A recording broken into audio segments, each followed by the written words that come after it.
जय श्री कृष्णा। तब जलंधर को इस प्रकार धर्मपूर्वक राज्य करते हुए देखकर देवता क्षुब्ध हो गए। उन्होंने देवाधिदेव शंकर का मन में स्मरण करना आरंभ किया। तब भक्तों की कामना पूर्ण करने वाले शंकर ने नारद जी को बुलाकर देव कार्य की इच्छा से उनको वहां भेजा। शंभु भक्त नारद शिव की आज्ञा से देवपुरी में गए। इंद्र आदि सभी देवता व्याकुल होकर शीघ्रता से उठ नारद जी को उत्कंठा भरी दृष्टि से देखने लगे। अपने सब दुखों को कहकर उन्हें नष्ट करने की प्रार्थना की। तब नारद जी ने कहा, मैं सब कुछ जानता हूं, इसीलिए अब मैं दैत्यराज जलंधर के पास जा रहा हूं।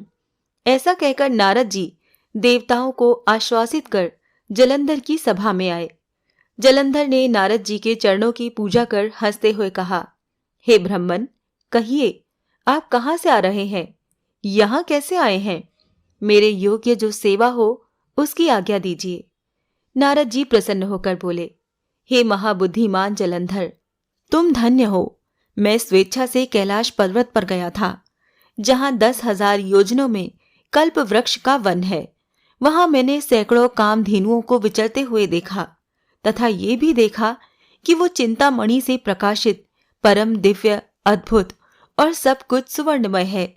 मैंने वहां पार्वती के साथ स्थित शंकर जी को भी देखा, जो सर्वांग सुंदर, गौर वर्ण, त्रिनेत्र और मस्तक पर चंद्रमा धारण किए हुए हैं।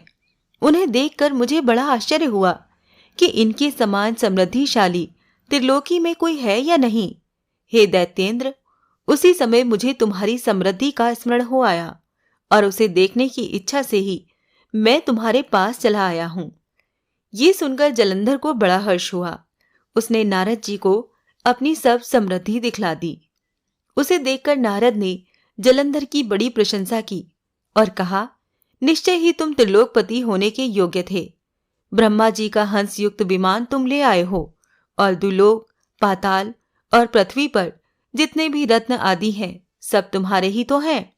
ऐरावत, उच्चश्रवा घोड़ा, कल्प वृक्ष और कुबेर की निधि भी तुम्हारे पास है। मणियों और रत्नों के ढेर भी तुम्हारे पास लगे हुए हैं। इससे मैं बड़ा प्रसन्न हूं। परंतु तुम्हारे पास कोई स्त्री रत्न नहीं है। उसके बिना तुम्हारा ये सब फीका है। तुम किसी स्त्री रत्न को ग्रहण करो। नारद जी के ऐसे वचन सुनकर दैत्यराज काम से व्याकुल हो गया। उसने नारद जी को प्रणाम कर पूछा कि ऐसी स्त्री कहाँ मिलेगी जो सब रत्नों में श्रेष्ठ हो। नारद जी ने कहा, ऐसा रत्न तो कैलाश पर्वत में योगी शंकर के ही पास है। उनकी सर्वांग सुंदरी पत्नी देवी पार्वती बहुत ही मनोहर है। उनके समान सुंदरी मैं किसी को नहीं देखता। उनके उस रत्न की उपमा तीनों लोकों में कहीं नहीं है। देवर्षि उस दैत्य से ऐसा कहकर देव कार्य करने की इच्छा से आकाश मार्ग से चले गए।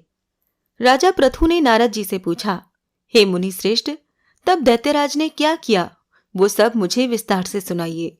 नारद जी बोले, मेरे चले जाने के बाद जलंधर ने अपने राहु नामक दूत को बुलाकर आज्ञा दी कि कैलाश पर एक जटाधारी शंभु योगी रहता है, उससे उसकी सर्वांग सुंदरी भार्या को मेरे लिए मांग लाओ।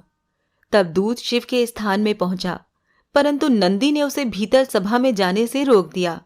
किंतु वो अपनी उग्रता से शिव की सभा में चला ही गया और शिव के आगे बैठकर दैत्यराज का ये संदेश कह सुनाया। उस राहु नामक दूत के ऐसा कहते ही भगवान शूल पानी के आगे पृथ्वी फोड़कर एक भयंकर शब्द वाला पुरुष प्रकट हो गया, जिसका सिंह के समान मुख था। वो नरसिंह ही राहु को खाने चला। राहु बड़े जोर से भागा, परंतु उस पुरुष ने उसे पकड़ लिया। उसने शिवजी की शरण लेकर अपनी रक्षा मांगी। शिवजी ने उस पुरुष से राहु को छोड़ देने को कहा, परंतु उसने कहा, मुझे बड़ी जोर की भूख लगी है, मैं क्या खाऊं? महेश्वर ने कहा, यदि तुझे भूख लगी है तो शीघ्र ही अपने हाथ और पैरों का मांस भक्षण कर ले। और उसने वैसा ही किया। अब केवल उसका सिर शेष मात्र रह गया था। तब उसका ऐसा कृत्य देखकर शिवजी ने प्रसन्न होकर उसे अपना आज्ञापालक जान अपना परम प्रिय गण बना लिया। उस दिन से वो शिवजी के द्वार पर स्वकीर्ति मुख नामक गण होकर रहने लगा।